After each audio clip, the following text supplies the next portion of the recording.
श्री धार्तम सागर प्रकाश गुजराती को 26वां प्रकरण।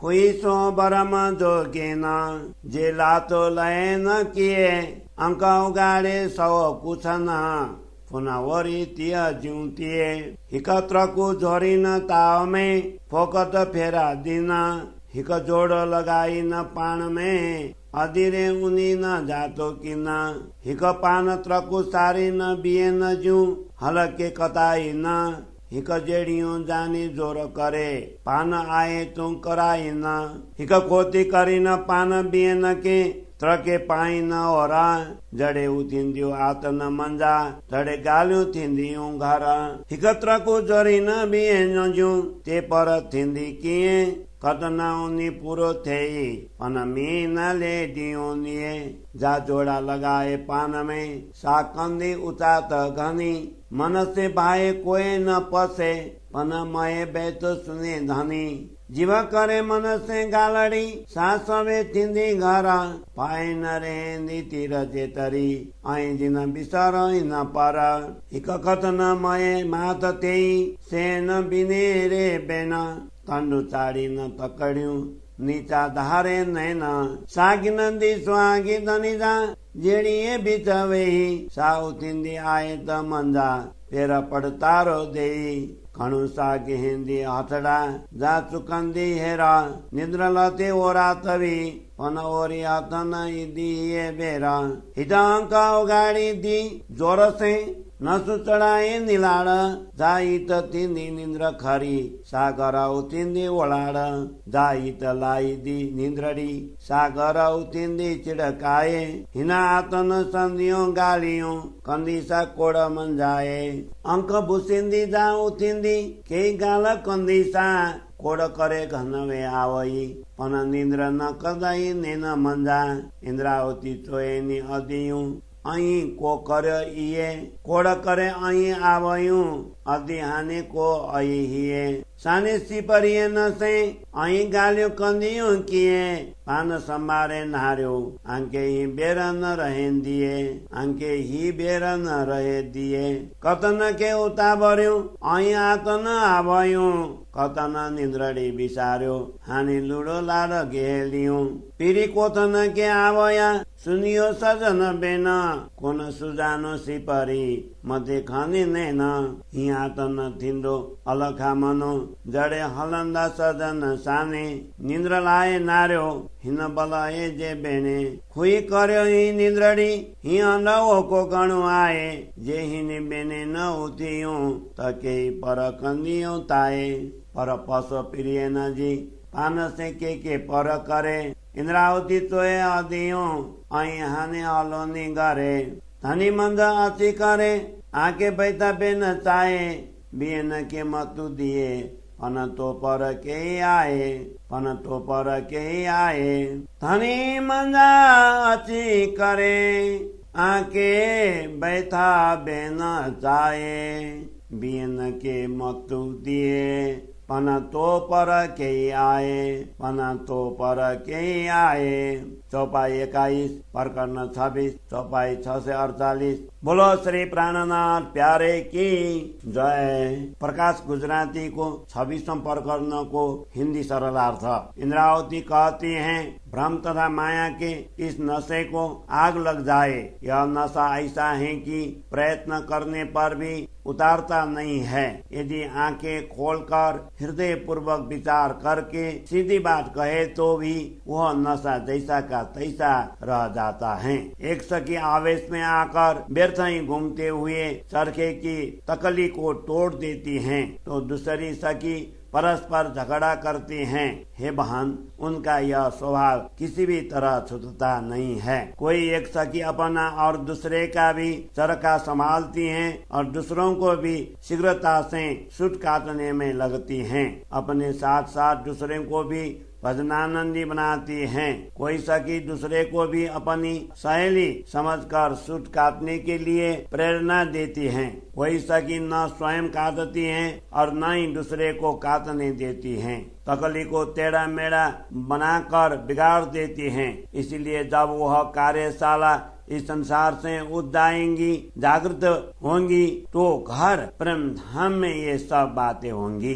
कुछ एक सखियां जो दूसरों की तकली को तोड़ देती हैं, उन पर क्या बीतेंगी। उनका सुध काटना अथवा भजन कीर्तन तो पूरे हो जाएगा, परंतु निश्चित रूप से वे उपालंब उपहास के पात्र बनेंगी। जो परस्पर झगड़ा करती हैं, उसे बड़ा पश्चाताप होगा। वो मन में ऐसा सोचती हैं कि उसका यह कार्य कोई देख नहीं रहा है, परंतु हृदय में बैठे हुए धनी सब कुछ देखते हैं और सुनते हैं।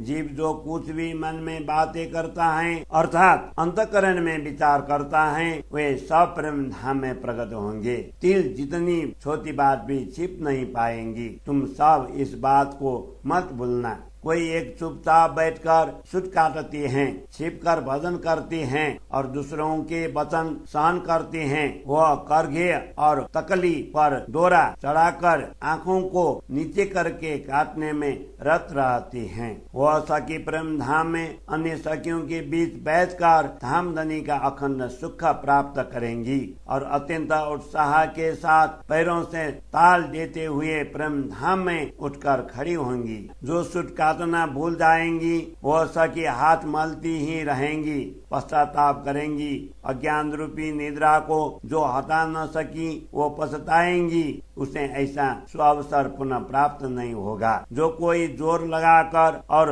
ललाट की नसों पर बल देकर आँख खोलेंगी, अच्छी तरह धनी जी को पहचानेंगी, उनके अंतरपट खुल जाएंगे। परंतु जो इस मोह माया की गहरी निद्रा में है, वे उदासी लेकर प्रेम धाम जाएंगी। जिसने इस संसार में अज्ञान रूपी निद्रा से मुक्ति पाली, उसे तुरंत ही घर में उत्साह प्राप्त होगा। वह घर प्रेम धाम में आनंद पूर्वक इस संसार रूपी घर की बातें भिन्न भिन्न रूप से करेंगी। जो सखी नींद के आवेग में आंखें मसलती हुई उठेंगी, वह सुध काटने के विषय में क्या बात करेंगी। वह उत्साह हर्ष के साथ प्रेम धाम से इस खेल में आई थी, परंतु अपने आँखों से मायावी अज्ञानता की नींद हटा न सकी। इंद्रावती कहती हैं, हे बहनों, तुम सब ऐसा क्यों कर रही हो। तुम सब शहर से यहाँ आई थी, अब क्यों ऐसे ही बैठी हो। हे बहनों, प्रेम धाम में तुम प्रियतम धनी के साथ बातें कैसे करोगी। हृदय की आंखें खोलकर अपने मूल संबंध को याद कर लो, क्योंकि फिर यह समय तुम्हारे हाथ में नहीं रहेगा। काटने के लिए जल्दी जल्दी उत्सुकता पूर्वक तुम इस संसार रूपी घर में आई। सुध काटने का कार्य भजन कीर्तन इस मायावी नींद ने भुला दिया और इस कौटुंबिक झूठे लाड प्यार में मग्न होकर दीवानी बन गई। धामधनी सदगुरु स्वयं बुलाने के लिए आए हैं। उनके वचनों को सुनो। आंखें उठाकर मस्तक ऊंचा करके तुम धामधनी के पहचान क्यों नहीं करती हो। जब धामधनी प्रेम धाम चले जाएंगे, तो यह संसार रूपी घर सुध काटने का स्थान अत्यंत कठिन और दुखदायक लगने लगेगा। इसीलिए मोह माया रूपी निद्रा को त्याग कर जागृत होकर प्रियतम धनी के इन वचनों को देखो, हृदय पूर्वक उस पर विचार करो। इस अज्ञान रूपी निद्रा को विराग्नि में जला डालो। यह स्थान झूठा संसार अत्यंत विकट और दुखदायक हैं। जो धनी के इन वचनों से जागृत हुए, उनका वहाँ प्रेम धाम में कैसे स्थान होगा। परंतु सदगुरु धनी की एक बात को देखो कि उन्होंने हम सब को किस प्रकार अलग अलग ढंग से साक्षी और दृष्टांत देकर जागृत करने का उपाय किया। इंद्रावती कहती हैं, हे बहनों, अब तुम सब मूल घर प्रेम धाम चलो। धामधनी सदगुरु इस संसार में आकर तुम सब को वचन वाणी सुना रहे हैं। हे इंद्रावती, तुम दूसरों को ज्ञान मत देती हो, किंतु तुम्हारी अपनी स्थिति कैसी है। धामधनी सदगुरु इस संसार में आकर तुम सब को वचन वाणी सुना रहे हैं। हे इंद्रावती, तुम दूसरों को ज्ञान देती हो, किंतु तुम्हारी अपनी स्थिति कैसी है। किंतु तुम्हारी अपनी स्थिति कैसी है। चौपाई 21 प्रकरण 26 चौपाई 6 से 48। बोलो श्री प्राणनाथ प्यारे की जय।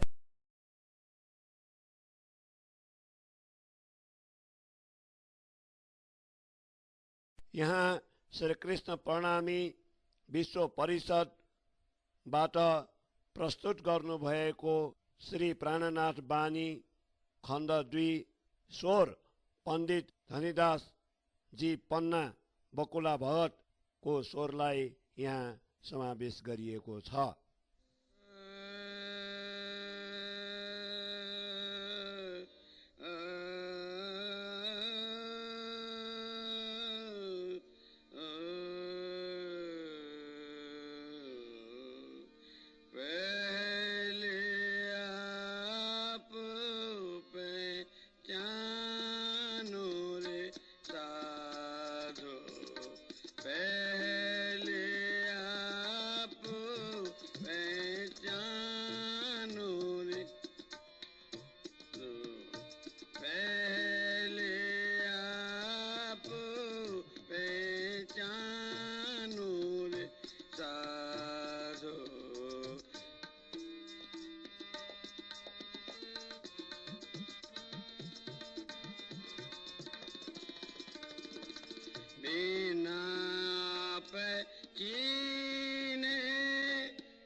भटकत